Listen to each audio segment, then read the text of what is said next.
All right, I've already been through the initial floor plan and laying out the zip grow racks in our greenhouse. What I'd like to do is get a little more detailed now and show you how you can use irrigation and kind of get a sense of your final system, how it should function and how it should look in your final build out. So as I mentioned, plumbing can be really difficult.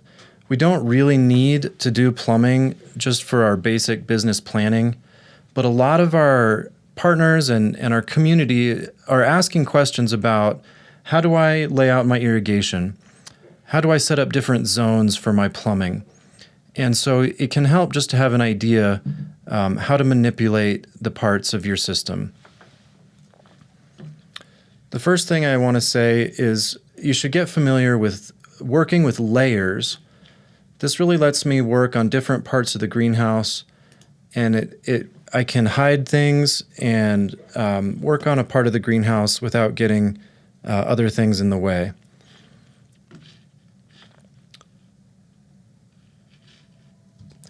So let's say I want to hide these workbenches and I don't want to see them. I'm going to go ahead and put these into my rack layer.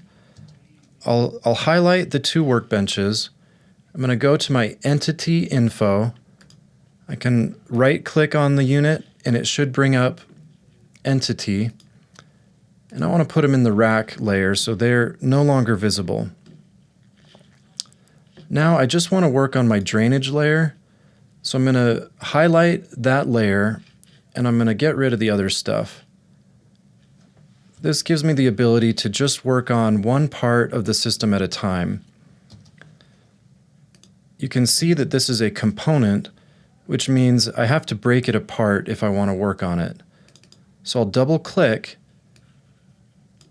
and then, it looks like I need to triple click. That lets me work on different parts of the component. And so I'm going to grab this far drainage return, and using the move tool, I can kind of stretch it out however I want it. So I'm going to put it here. I'll turn back. I'm going to turn on my original layer so I can see where I'm at. And you can do this, you can get really creative with this. Looks like I need to triple click. So now I want to see where exactly this drainage pipe is at in my greenhouse.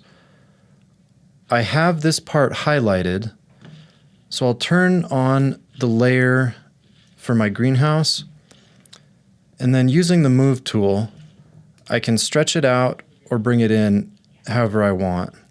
Now, you will notice it can go off on another axis, but as long as I have it on the right axis, I can stretch it out in the direction I want. So if I want it over on the far side here, I'll go ahead and drop it into place. And then you can see I was able to reposition my drainage. So layers are a really powerful way to work on different parts of your model without other things getting in the way.